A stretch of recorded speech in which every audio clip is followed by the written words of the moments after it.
ये है journal student. Sorry, इसकी हालत थोड़ी सी खराब हो चुकी है। और ये है एससी एसटी ओबीसी स्टूडेंट्स। पहले ये एक जैसे थे, लेकिन यूजीसी इक्विटी लॉ ने इनको अलग कर दिया है।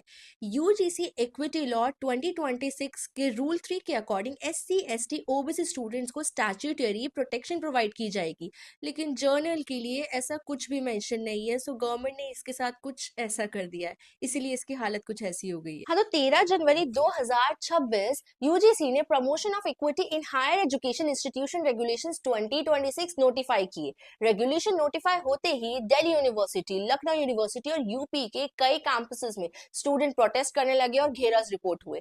इसका मतलब है इस लॉ को अप्लाई होते ही स्टूडेंट्स ने इसका विरोध शुरू कर दिया था।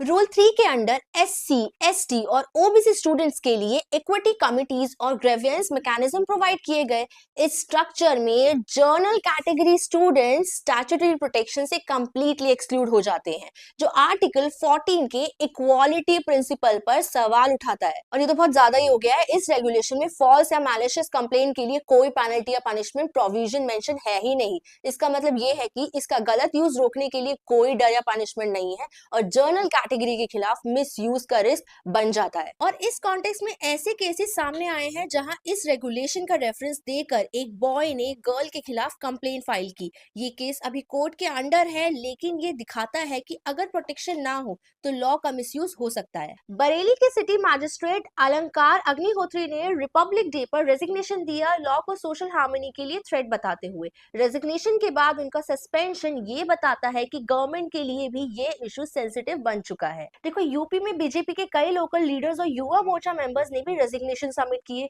लॉ को वन साइडेड बताते हुए। इससे क्लियर होता है कि ये इशू सिर्फ स्टूडेंट तक लिमिटेड नहीं है। सीएम आदित्यनाथ ने लॉ को डायरेक्टली अपोज नहीं किया, लेकिन लॉ एंड ऑर्डर और कॉन्स्टिट्यूशनल वैल्यूज पर फोकस की बात कही। मतलब स्टेट गवर्नमेंट रेगुलेशन को ब्लॉक नहीं कर रही, लेकिन ग्राउंड सिचुएशन को कंट्रोल करने की कोशिश कर रही है। इस रेगुलेशन के खिलाफ सुप्रीम कोर्ट में पीआईएल फाइल हो चुकी है। रूल 3 को आर्टिकल 14 यानी राइट टू इक्वालिटी के वायलेशन के लिए चैलेंज करते हुए अब फाइनल डिसीजन ये होगा कि या सिर्फ एक कैटेगरी को प्रोटेक्शन देना और बिना सेफ गार्ड्स के कॉन्स्टिट्यूशन के हिसाब से सही है या नहीं।